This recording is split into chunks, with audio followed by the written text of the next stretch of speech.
தட்டை, சீடை, முறுக்கு, ரிப்பன் பக்கோடா, அதிரசம், என்ன வேணாலும் செய்யுங்க. ஒரே ஒரு 5 லிட்டர் இதய மந்த்ரா கடல் எண்ணெய் பேக் ஒரு மாசம் முழுசுக்கும் அத்தனை சமையல முடிச்சு விடலாம். இதய மந்த்ரா.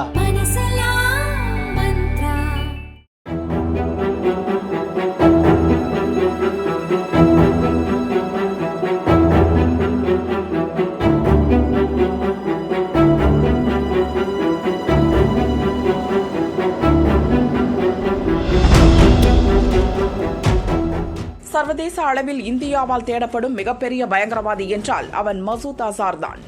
இந்தியாவில் மிக கொடிய தாக்குதல்களை நடத்திய ஜெய்ஷ்-இ முகமது பயங்கரவாத அமைப்பின் தலைவனாக இருக்கிறான். இவனுக்கும் இவனது கும்பலுக்கும் அடைக்கலம் கொடுப்பதோடு தீனி போட்டு வளர்த்து அழகு பார்ப்பது பாகிஸ்தான் தான். 1999 கிட்டத்தட்ட 25 ஆண்டுகளாக இந்தியாவிடம் சிக்காமல் இருக்கிறான். ஆபரேஷன் சிந்தூருக்கு பிறகு இவனை வேட்டையாடும் முயற்சியில் நம் ராணுவமும் உளவுத்துறையும் மிக தீவிரமாக ஈடுபட்டு வருகின்றன. ஆபரேஷன் சிந்தூரின் போதே இவன் கதை முடிந்திருக்கும். ஜஸ்ட் மிஸ்ஸில் தப்பிவிட்டான். அதாவது பாகிஸ்தானின் லஷ்கர்-இ-தொய்பா பயங்கரவாதிகள் நடத்திய பஹல்காம் தாக்குதலுக்கு பதிலடியாக பாகிஸ்தான் மற்றும் ஆக்கிரமிப்பு காஷ்மீரில் இருந்து பயங்கரவாதிகளின் 9 முகாம்களை இந்தியா குண்டு வீசி சிதைத்தது. அதில் மிகவும் முக்கியமானது மசூத் அசாரின் தலைமை முகாம். சரியாக நம் எல்லையிலிருந்து 100.4 கிலோமீட்டர் தூரத்தில் பாகிஸ்தானின் பஞ்சாப் மாகாணம் பஹல்பூரில் இருக்கிறது. இதுதான் ஜெய்ஷ்-இ முகமது பயங்கரவாதிகளின் கோட்டை. மசூத் அசார் எப்போதும் இங்குதான் இருப்பான். 15 ஏக்கர் பரப்பு கொண்ட இந்த முகாமில் ஒரே நேரத்தில் 600 பயங்கரவாதிகள் பயிற்சி பெற முடியும்.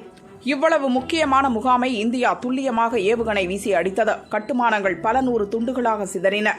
அதைவிட முக்கியம், மசூத் அசார் குடும்பத்தினர் 10 பேர் கொல்லப்பட்டனர். அவனது உதவியாளர்கள் 4 பேரும் உடல் சிதறி இறந்தனர். ஆனால் மசூத் அசார் தப்பிவிட்டான். அவனுக்கு இன்னும் பாகிஸ்தான் தான் அடைக்கலம் கொடுக்கிறது என்பது உலகம் அறிந்த விஷயம். ஆனால் இதை பாகிஸ்தான் ஒருபோதும் ஒப்புக்கொண்டதில்லை. சில வாரங்களுக்கு முன்பு கூட இது பற்றி அந்த நாட்டின் முன்னாள் வெளியுறவு அமைச்சர் பிலாவல் பூட்டோ பேசியிருந்தார். சத்தியமாக மசூத் அசார் இங்கு இல்லை, அவன் பாகிஸ்தானில் தான் இருக்கிறான் என்பதை இந்தியா நிரூபித்து காட்டினால் நாங்களே அவனை கைது செய்து அனுப்பி வைக்கிறோம். ஆனால் அவன் இங்கு இல்லை என்பதுதான் உண்மை. ஆப்கானிஸ்தானில் இருக்கலாம் என்பது எங்கள் சந்தேகம் என்று பூட்டோ சொல்லியிருந்தார். இந்த நிலையில்தான் மசூத் அசார் பாகிஸ்தான் அரவணைப்பில் சொகுசு வாழ்க்கை வாழ்வதை நம் உளவுத்துறை மோப்பம் பிடித்திருக்கிறது. இது பற்றி திடுக்கிடும் ரிப்போர்ட் இப்போது கசிந்திருக்கிறது. அதாவது பாகிஸ்தானின் பஞ்சாப் மாகாணத்தில் ஜெய்ஷ்-இ முகமது கோட்டையாக இருந்த பஹவல்பூரில் இருந்த அவனை பாகிஸ்தான் ஆக்கிரமிப்பு காஷ்மீருக்கு பாகிஸ்தான் உளவுத்துறை மாற்றி இருக்கிறது. அங்கு கில்கிட் பால்டிஸ்தானின் ஸ்காட் என்ற இடத்தில் சொகுசு வாழ்க்கை வாழ்கிறான். அந்த இடத்தில் 2 மசூதிகள் உள்ளன. அவற்றோடு மதராசாக்களும் இணைந்திருக்கின்றன. வளாகத்துக்குள் அரசினர் விடுதி, விருந்தினர் மாளிகைகளும் இருக்கின்றன. உள்ளே ஏரியும் இயற்கை எழில் கொஞ்சம் பூங்காக்களும் இருக்கின்றன. இது மசூத் அசாரின் பழைய கோட்டையான பஹவல்பூரிலிருந்து கிட்டத்தட்ட 1000 கிலோமீட்டர் தூரத்தில் இருக்கிறது. அதே நேரம் புதிய இடம், இந்தியாவால் எளிதில் அணுகக்கூடிய இடம். அதாவது ஜம்மு காஷ்மீரிலிருந்து கிட்டத்தட்ட 350 கிலோமீட்டர் தூரத்தில் உள்ளது. எல்லை கட்டுப்பாட்டு கோட்டிலிருந்து வெறும் 120 கிலோமீட்டர் தூரம்தான். எளிதில் ஏவுகணை வீசி தகர்க்க முடியும். மசூத் அசார் இந்தியாவுக்கு எதிராக எவ்வளவு கொடிய தாக்குதல்களை எல்லாம் நடத்தினான் என்பதை அறிந்தால் அவனை ஏன் நாம் வேட்டையாட வேண்டும் என்பதன் முக்கியத்துவம் புரியும். காஷ்மீரில் தொடர்ச்சியாக பயங்கரவாத தாக்குதலில் ஈடுபட்டு வந்த அவனை 1994 ஆண்டில் இந்தியா காஷ்மீரில் வைத்து கைது செய்தது. 5 ஆண்டுகள் நம் கட்டுப்பாட்டில் தான் இருந்தான். ஆனால் 1999 டிசம்பர் 24 பெரிய சம்பவம் நடந்தது. மசூத் அசாரை காப்பாற்ற ஹர்கத் உல் முகாஹிதீன் அமைப்பைச் சேர்ந்த 5 பயங்கரவாதிகள் களம் இறங்கினர். நேபாளம் தலைநகர் காத்மாண்டில் இருந்து டெல்லி வந்த இந்தியன் ஏர்லைன்ஸ் விமானத்தில் பயணிகள் போல ஏறினர். அதில் 179 பயணிகள், 11 ஊழியர்கள் இருந்தனர். விமானத்துடன் அனைவரையும் பயங்கரவாதிகள் கடத்தினர்.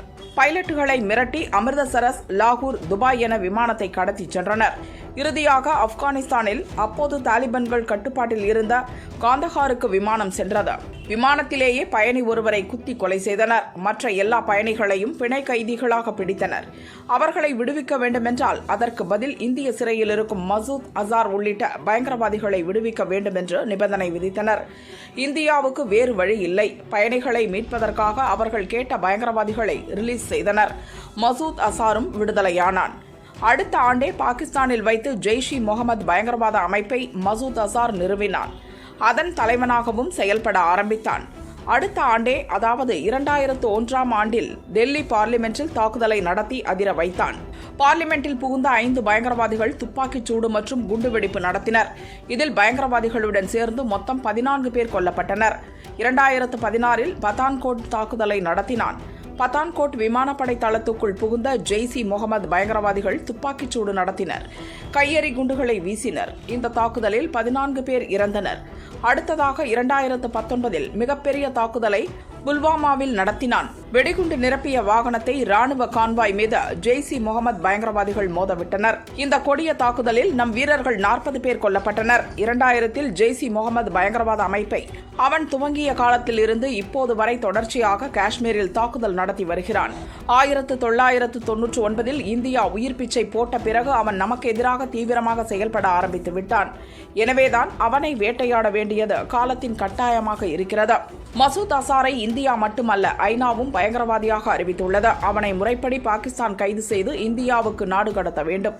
அதை விட்டுவிட்டு அவனை ரகசிய இடத்துக்கு மாற்றி தீனி போட்டு வளர்த்து வருகிறது. இந்த முறை பாகிஸ்தான் என்ன செய்தாலும் மசூத் அசாரின் நாட்கள் எண்ணப்படுகின்றன என்பதே நிதர்சனம் என்கின்றனர் இந்தியாவின் பாதுகாப்பு நிபுணர்கள்.